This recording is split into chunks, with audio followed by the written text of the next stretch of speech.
Elle ne la quitte presque jamais. Cette petite cuillère que Femi serre entre ses doigts est bien plus qu'un objet. Elle le rassure.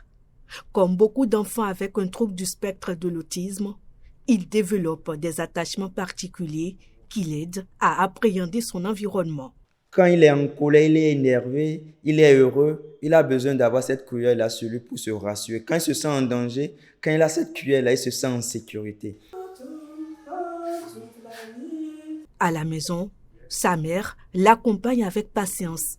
Chaque jour est un défi et chaque progrès une victoire.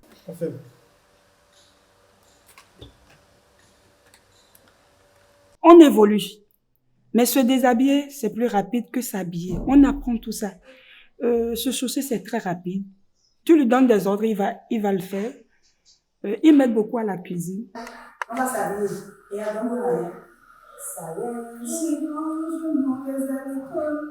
Bernice, elle, parle peu, mais ses gestes en disent long.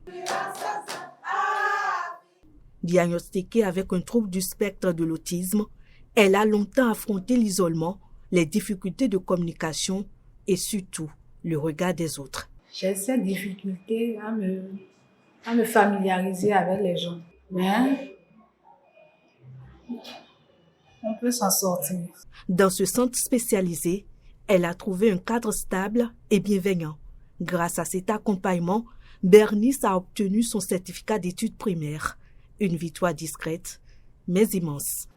Elle a été accompagnée par des pédopsychiatres, des psychiatres, des psychologues, des orthophonistes, des éducateurs spécialisés.